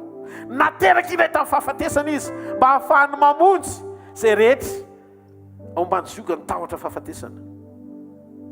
Ka ny fiainam-baovao dia manome antsika vokatra fitsanganana hafa kely tao ambadiky izay nieretan'i Jesosy ka nandreseny teo amin'ny toerantsika tamin'ny fitsanganany. Fiainana mandresy devoly, mandresy ny herin'ny fahafatesana. Rehefa ao aminao ny fiainana mandrakizay dia manomboka renao mifoana ny tahotra ao anatinao miatrika fiainana. Tenenina eo kaikinao misy fiainana tsara lavitra hoe ao Jesosy Kristy. Andramoka izaho hoe fa tsara izy hoe. Mananantoka ho amin'ny avokoa fa tsy hoe amin'ny androany ihany. Inona le izy? Lasa feno fanantenana ianao ao anatinao. Ninona zavatra lalovanao dia renao fa le fiainana feno voninahitra mampitsika anao foana. Mety ohatry ny kopaka be zany ny fijery anao fa misy miazona ny fiainanao. Tsy marety karangao an'Andriamanitra. Io fiainana mandrakizay feno fahasambarana io no mahatonga ny fotsika tsy mety mangina fa mihira foana na mafy aza ny zavatra lalovantsika. Manao avy tsara na dia mbola tsy tena hitako tanteraka eo amin'ny fiainako andavanandro ary zany. Tsy le fanaperina eto an-tany hiazaka zany zao tontolo zao fa le fiainana tsara lavitra no manindray koa ho mpanapaka sy mpifeny zavatra rehetra amin'ny maha-olom-baovao manana ny fiainany ato anaty koa. Hevitra ny olona fa fasana ny farany. Zany mahatonga ny fasan'i Jesosy nandrahana maramila be dia be. Alao io tena zany hoe na ny olona nanohatra azy aza natahotra fa hitsangana izy. Na lefa olona maty veraka olona ray no rezimanta ray manodidina mitazona basy. Olona ray ny ao am-pasana. Amin'izay tsy hoe olona velona fa olona maty. Fa zao tsy afaka azonina ao anatin'ny aizina. Jesosy anie maty tao anatin'ny aiziny. Mazavaiko ilay izy rapitsa ao anatin'ny communion. Tao anatin'ny aizina izy maty. Maizina ny tany aman-danitra. Dia maty Jesosy. Rehefa maty Jesosy tamin'ny ora fahasivy, tamin'ny ora fahaenina ka hatramin'ny ora fahasivy, natolo ny ainy. Dia rehefa maty izy tao anatin'ny aizina, nampidirina tao am-pasana vao may any anatin'ny aizina plus aizina. Fa rehefa tonga ny andro fahatelo, tonga amin'ny mazava. Ary rehefa tonga amin'ny mazava, tsisy toerana ho an'ny mazava ao anaty aizina. Tsy maintsy mivoaka Jesosy nitsangana tamin'ny maty ary ny maso rehetra nahita fa velona mandrakizay ny mpanjakanao ry kristiana. Halleloja. Ao anatin'io zavatsarotra lalovanao toy ny aizina io, misy famirapiratana miafinao. Minoy ianao fa mety io. Misy hoavina tsy azonao azy. Halleloja. Ninona zavatra lalovana mampianatra anao tsy ho kivo ny tenin'Andriamanitra. Mbola misy fanantenana ho anao satria velona Jesosy. Ny fahavelomanao eto an-tany tsy nakininy tamin'ny zava-misy sarotra lalovanao eo amin'ny fiainana fa ozy izy satria velona. Dia velona koa ianareo. Tsy eto an-tany ny fiafarana. Misy hoavy tsara lavitra noho ny eto an-tany. Ahoana no fahako misitraka an'izany herin'ny fitsanganana izany pastera? Voalohany minolo le herin'ny fitsanganana. Hoy Jesosy tamin'ny Marta, za ny fananganana sy fiainana. Raha misy mino aho na dia maty azy dia ho velona indray. Mino zany va ianao? Eny, mino ah. Fa zany finoko zany amin'ny fitsanganany tenany maty any. Dia hozy Jesosy, mino anao le any am-parany, tsara zany. Fa zao ah dia afaka manomboka an'izany. Aizy Lazara, inona hoy zany lazainy? Aizy Lazara ary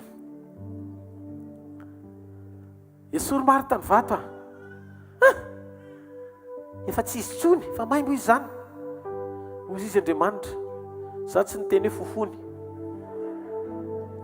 fa za niteny hoe esory ny vato. Dia hozy Jesosy, Lazara mivoa.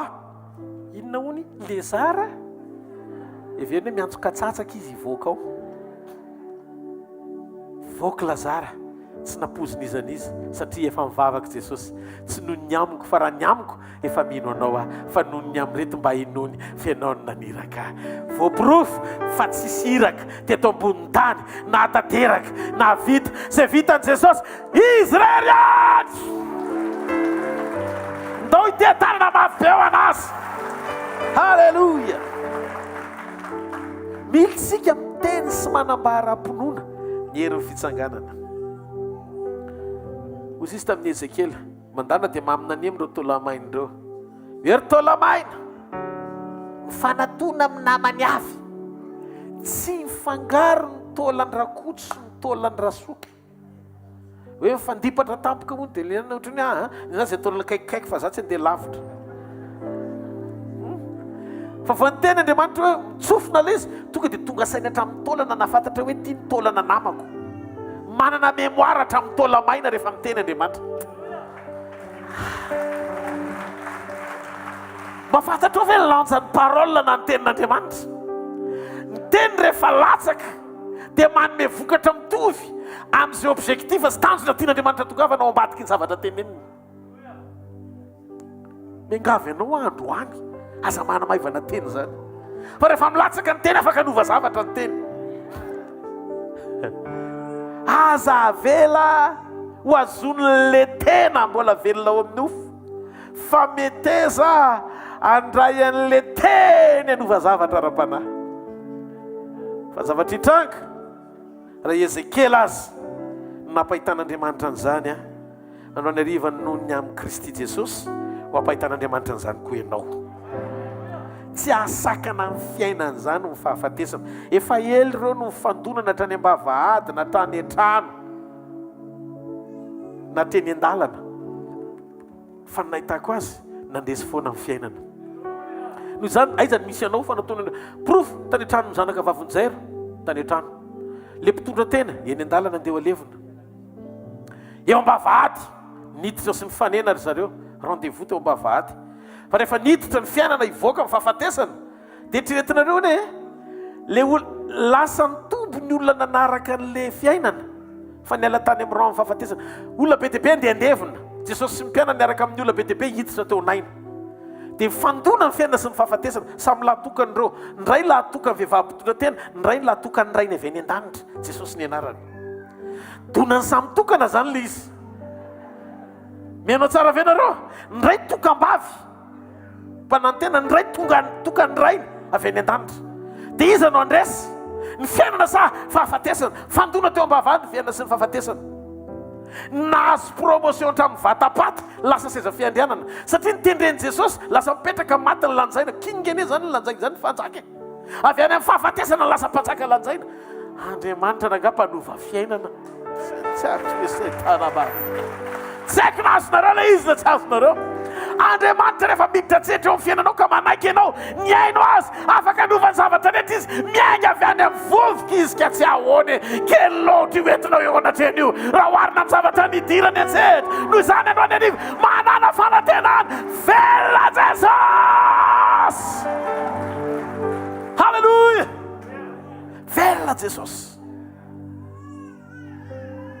Dikany hoe velona dia velona. Sainao ne mijery ianao izy, ianao kitraka. aizary ny filaminako, tsisy fanantenana intsony amiko. Toy izy Andriamanitra, za milaza aminao fa hiverina ny filaminanao, fiadanana ho anao, fitiavan'Andriamanitra napaka ao anatinao, fandresena foana nitrangy eo amin'ny fiainanao. Hozy izy ny tompo aza mamompona ketraka fa mety eo rehefa eo Jesosy Kristy. Mitsy ao anatin'izany herin'ny fitsanganana zany. Mandehana dia misitra ny voninahiny naiza naiza alianao. Manana fiainana hafa ianao. Amen. Taoriny fitsanganan'i Jesosy. Tonga dia tsy napoziny eo ampovoan'ny trano. Taiza izy niditra. Taoriny fitsanganana. Rehefa takatra ny herin'ny fitsanganany, limitiny tany ioaranao. Satria fantatr'Andriamanitra fa misy hery ao anatinao. Zany tsy ho tonga amin'izany mihitsy ny sainao raha mbola vesara ny nofo ianao. Zany ko ve dia ho possible. Lasa zany adivanao nefa za raha miaina an'ilay tsy indraindray. Za mbola tsy miteny hoe isan'andro isan'andro. Misy fotoana tena miaina zavatra impossible. Amin'ny fitondran'Andriamanitra. Misy zavatra indraindray tsy azoko fataon'Andriamanitra fotsiny ilay izy. Dia izy nefa ny mampiavaka ny olona anankiray amin'ny anankiray hafa dia ny finoana an'Andriamanitra. Ianao mety nianatra be, iaina ao anatin'ny saina sy ny fijery ary fahalalana voafetra. Nefa Andriamanitra te hitondranao hisandratra be any amin'ny fomba fiainana, iaina ny fiainan'Andriamanitra. Mahita vokatra tsy takatry ny saina, miainga avy amin'ny zavatra tsinitsinina. Tsy sakana ho anao tsy hatafiditra anao ny fisiany varavarana na tsy fisiany. Ny olona mieritreritra io varavarana tsy maintsy daholo ny miditra. Jesosy efa ny ampovoany voagaga ny olona fa taiza izy niditra. Niza nakatona ny varavaranao noho ny amin'ny fahamarinan'ny tenin'Andriamanitra androany ariva. Na iza nakatona an'izany satria taorian'ny fitsanganan'i Jesosy tonga dia tsy nila varavarana fa tonga ny amin'ny objectif. Manompoka androany tsisy mpamosavy anakana anao zany intsony, tsisy asan'ny maizina atapona ny lalanao zany intsony, tsisy asan'ny ratsin'ny olona na asan'ny devoly zay ampiasaina an'izany ka sakanao tsy tonga ny amin'ny objectif hitonan'Andriamanitra anao. Zavatra hitako androany na varavarana fitsosona mitambatra aza no akato ny fahavalo ho eo afovoany ianao satria ombanao Andriamanitra. Tsy mahareteka ao an'Andriamanitra noho ny amin'ny Jesosy Kristy. Aza matahotra fa ny herin'ny fitsanganan'i Jesosy ambony lavitra noho ny hery hafa rehetra. Hozy izy, meko herinareo anitsaka maingoka mba nomena rana sy ny hery hafa rehetra izay nanany fahavalo. Dia izao tsisy hampaninanareo akory zany. Ianao zany nameno an'izany hoe Jesosy ny teny an'izany. Andao tsy keritreritra Jesosy ny teny an'izany. Dia mahita anao izy miteny zao meko anao ny hery sy fahefana. Meko anao izy maintsy mpianana ny hery sy fahefana anitsaka maingoka mba nomena rana sy ny hery hafa rehetra izay nanany fahavalo. Hery hafa rehetra toy natro mihitsiny. Hery hafa Jesosy ny teny an'io dia tsisy hampaninanao akory zany. Fa misy zavatra mitranga, inona ndray ary ny farany ty Andriamanitra. Dia valiny ao anaty Baiboly tsisy hampaninana nareo akory zany. Dia hitanareo mahatsara ny olona mamaky Baiboly tonga dia mahafantatra réponse avy amin'Andriamanitra mialohan'ny fotoana hitrangany problème. Misy zavatra tsy azoko. Ka ao amin'ny herin'ny fitsanganany nitanteraka ny alehiben'ny voninahiny ampandesenao. Izay no mahatsara ny alalantsika nahafatesany ny fitsanganany, ny herin'ny fitsanganany raha oharina amin'ny fiombonana, oharina amin'ny fiombonana communion tao amin'ny nahafatesany sy nandevenana azy. Maniraka anao Andriamanitra ao ambadika izany herin'ny fitsanganana izany, mijoroa ao amin'ny fitsanganany, miombona ao amin'ny nahafatesany. Averiko, mijoroa ao amin'ny fitsanganany dia miombona ao amin'ny nahafatesany. Fa inona ny miombonako ao amin'ny nahafatesany, pasteur? Tsy tokony ho faty izy raha tsy nozonony ianao andova fahafatesana noho ny fahotana. Noho izany nalainy tao amin'ny fahafatesana ianao mba ho atsangany miaraka aminy eo amin'ny fiainana. Zany Jesosy zany. Fandresena ho antsika amin'ny Paska. Halleluja. Kristy maty ho antsika, nandresy ny herin'ny fahafatesana ho antsika. Tianao Jesosy.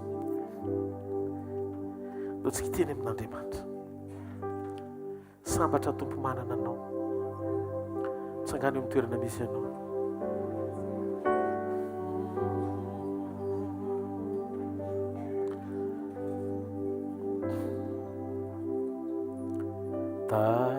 tafatsangana toko ino mira tompo atao tafatsangana tokoa Alleluia Jesu Kristi tompo soa Alleluia matinefa velona Alleluia mirari uruna Alleluia filomino fa raha nitsangany Jesosy dia tsy possible hitovy amin'ny teo aloha tsony fena nitsangany hoe ny tananao aza hidiny ny tanany fa isory Andriamanitra ny antony fanantenako Andriamanitra amin'izao fiainana izao sy ny fiainanao avokoa dia ny fandrenesako fa eo amin'ny fiainako ianao tsy no ty hita maso ty na ny zavatra mitranga iainako androany tsy izay ihany fa ny amin'ny fiainako mandrakizay mihitsy anovana ho amin'ny fotoana iverenanao ananako antoka ny fanehoana amin'ilay endriky ny fitsangananao ny tafony tsy fahalovana avy amin'ilay endrika eo ankavanany indray mety ny fanahy ato anatiko ka nangana ny amin'ny fotoana iverenanao rehefa nomaninao ahinana ny nofonao sy isotron-dranao mba hitovy endrika amin'ilay nofo tsy mety loha nandresenao ny hery ny fahafatesana mandrakizay tonga Andriamanitra androany hariva te hisotranao amin'ny foko manontolo fa raha ndrehetra momba azy vitanao ny manova azy ino ny fiainako ny fahasarotana tsy vitanao ny natanteraka fananganana vaovao ahoavany amin'ny lanitra ny tanao dia misoran'Andriamanitra fonao ry manontolo makasitraka tompony amin'ny fitiavanao zao herinandro masina zao dia herinandro sy kion-dalana tianao ahitana sy hitarafana ny eo am-poko satria maminao loatra tianao loatra mendrika ianao Andriamanitra sotrany amin'ny fiasan'ny famindram-ponao sy ny fitiavanao tao anatin'ny teny androany hariva voninahitra ny ho an'ilay mitoetra miseza fiandrianana mandrakizay mpanjaka ny mpanjaka sy tompony tompo mendrika ianao ny fitsaoana raiko sotra ny famindram-po Jesosy sotra ny fitiavana sotra ny fananganana tiafa mafy be ho an'ny tompo mahazo toerana indray filazana kely sika vetivety dia iroso amin'ny vavaka famaranana aorinan'izay halleluia Alleluia.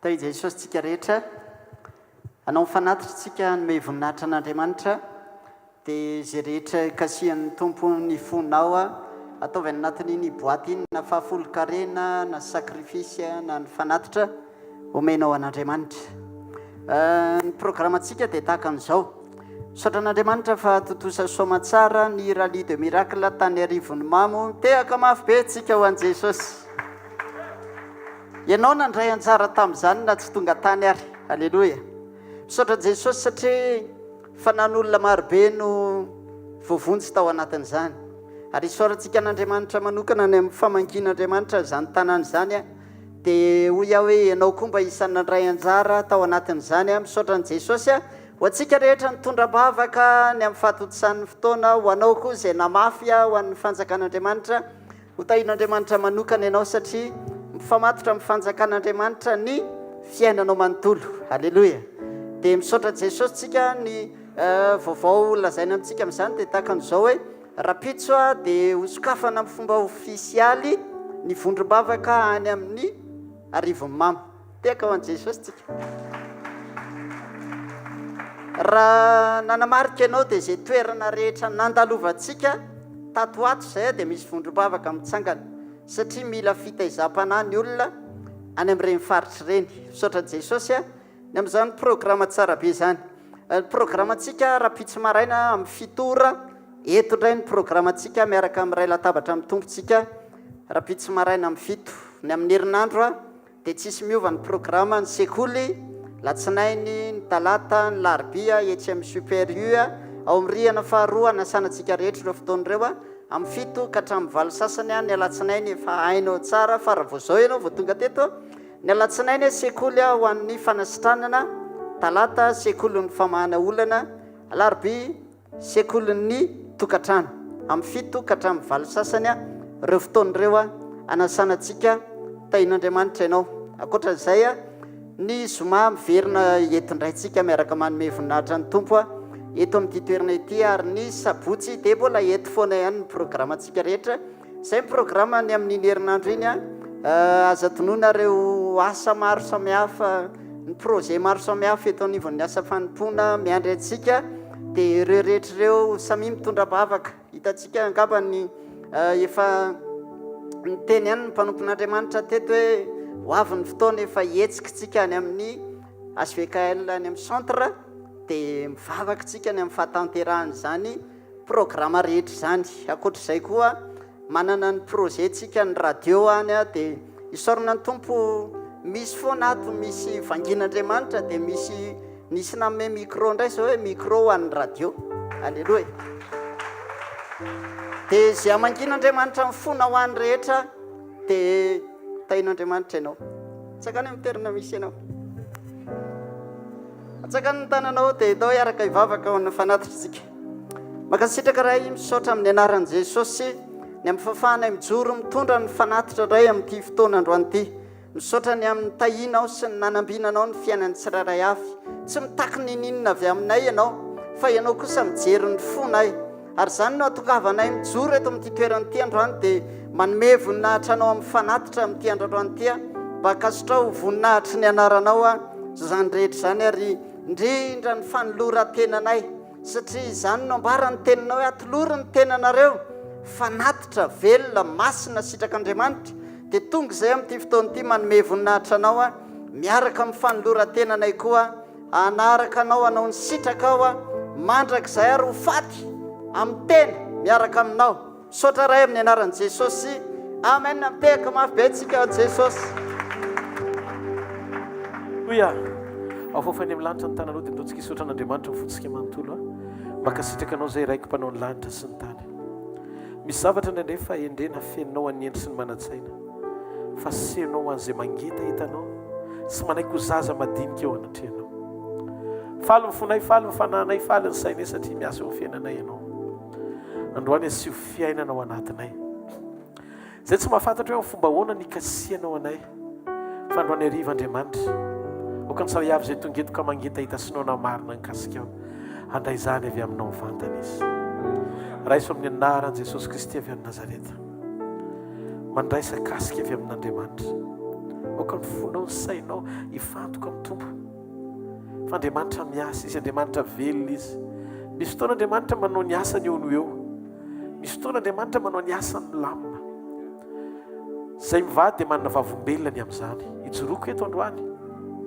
teraka zaza faralaza izay Eli no anarany fantatrareo Eli vao teraka dia tsy misy commande ny tongony ny commande avy any amin'ny lohany tsy fa natsongonana atao inona ny tongony dia tsy mareny ininona dia tamin'ireny a fampiasany ositra faran'izay enjana raisina mosoara ny kapokapohana osora menaka tena diloilo efa ray litatra ametra tanana tsofona ko dia tety mpametran-doso isany tsy natao fa maty le commande a tsy miverina tsy natao ny anina dia hoy zay tamin'Andriamanitra atoroko anareo le izy atoroko anareo zao fotsiny ny angatahako azakivy any anatin'ny fonao manana fatokiana fa Andriamanitra koa manana ny fotoanany fa tsy baiko tsika mambavaka izy hanao zavatra ny ainako izy dia zaraiko aminareo pasteur mano vavolombelona fa izy no nitondra anay avy any amin'ny toby ndray mandeha zay avy any amin'ny toby tsipaka avy aoriana tsipaka avy aoriana ny tongotra Eli taitra be mama mihetsika ity data tonga dia nakasisy ny pasteur mano atsaka ny tananao pasteur mano io izy nitondra anay avy any amin'ny toby nahita an'izany izy amiana an'izany nakasisiny zay voaka avy eo nijerena nietsika ny tongotra le zaza nietsika ho azy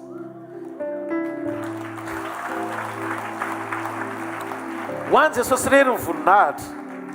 Avy eo nentina nandena tao ditipotra dia zao nataony dokotera tsisy testicule ty zazy ty ozy izy dia nitarafiny zareo tany amin'ilay toerana amin'ny antona cavité abdominale dia tsy sao dia mba niantona sy niantona le izy tsisy mihitsy dia izy izy miomanina reo fa tsy teraka ty zazy ty zany zay nylazay ny dokotera dia za tonga dia nitsangana dia zao nataoko tena zay le mahafinaritra ny tsy hoe be setrasetra-ponona akory fa le mitoetra mahatoky an'Andriamanitra ho mpamorona tamin'izany tompona mangy antsika amin'le hoe mpamorona mihoatra no mifahagagana izy dia zao nataoko tao anatin'ny foko tsisy an'izany rangaha Andriamanitra mpamorona izy vitan'Andriamanitra manisy an'io zareo na tsy misy aza tena zany ny zavatra nitranga nandeha teny ny fotoana tao amin'ny raledo miracle oatra n'ireny tany arivomamo reny vavaka ao amin'ny marary a tonga dia nisy nitsangana ny teny hoe pastera présent testicule ny zanako nefa tsy misy dia ho zay rehefa avy eo tam'mamo savao koa ny ianao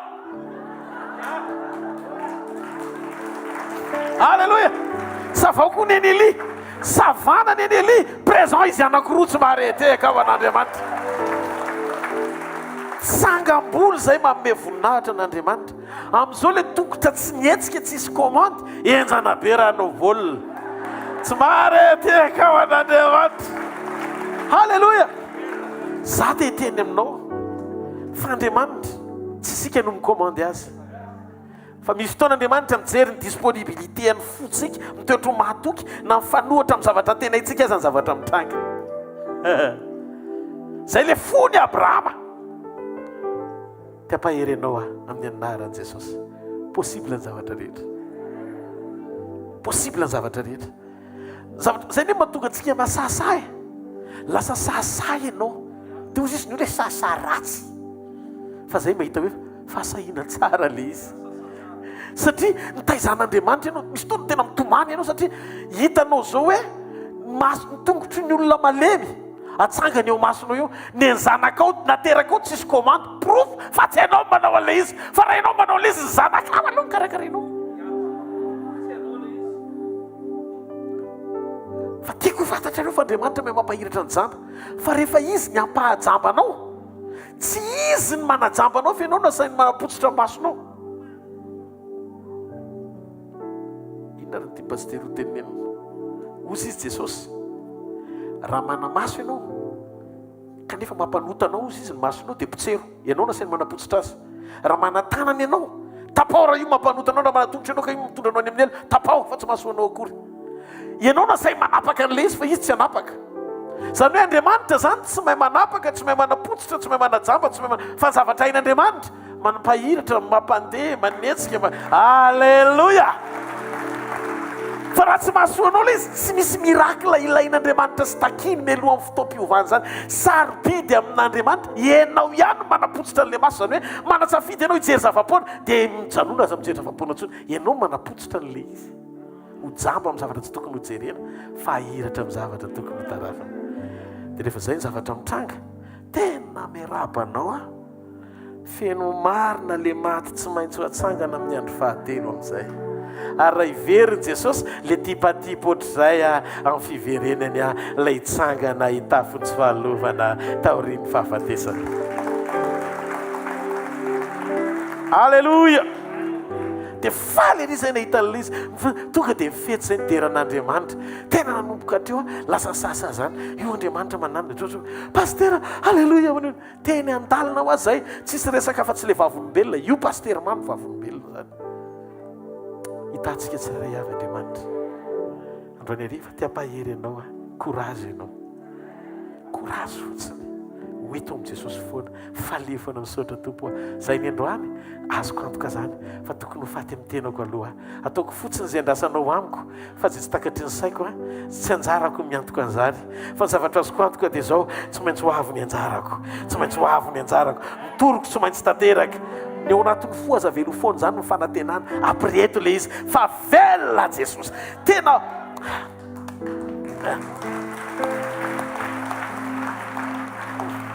amin'ny teny anglisy I am the living proof of God's faithfulness proof velo ny fatokin'Andriamanitra ako misy zavatra be dia be ny lalovako nahitako fa tsy mandao zany ny tanan'Andriamanitra. Eo foana izy miaraka amintsika foana izy, manohana antsika foana izy, manotona antsika foana izy. Teneno akaikinao courage fotsiny ianao hoe ajareo masony courage ianao hoe velona Jesosy horakoraka mafy teo an'Andriamanitra. Halleluja. Raha eo misaotra anao zay andro any hariva, makasitraka sy mame voninahitra anao zany amin'ity fotoana ity. Apetraka eo am-pilatananao fotoana rapitso maraina. Azay veriny eto rapitso maraina. Iaino sy andray ny fahamarina avy aminao, ny amin'ny fitsangananao tamin'ny maty, miatrika ny latabatra. Ny toe-po tokony ananako hiatriako fananganana eo amin'ny latabatra. Ny toe-po tokony ananako hiatriako fananganana eo amin'ny latabatra. Mino Andriamanitra fa ireo sekre rehetra tany am-pony maro ny eo nataminao ka nisitraka ny tsara avy aminao, mivavaka teny hoentiny eto rapitso maraina. Ho voky zava-tsoa izay tsirairay avy, ho feno sy tanteraka ny fanantenanay. Tsy ny amin'izao hita maso ihany fa hifototra mihitsy aloha amin'ilay fananganam-piainana isitrahanay ilay fiainam-baovao mba hahafany misitraka ny rehetra avy aminao. Meo anay fo ravoravo foana.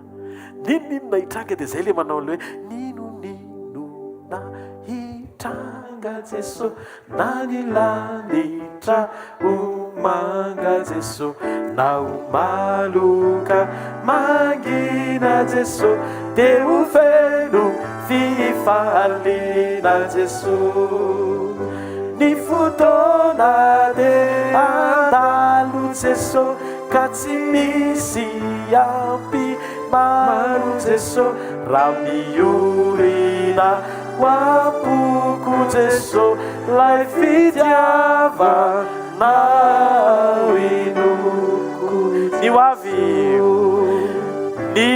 wavi antena que Jesosy polu fifalini sai que Jesosy yasasaraku isava Jesosy ni arriva kuazava Jesosy futona de andalu ni futona de andalu Jesosy fatisi ampimalu Jesosy ramiurina wampuku Jesosy lai fitiava na winuku Jesosy.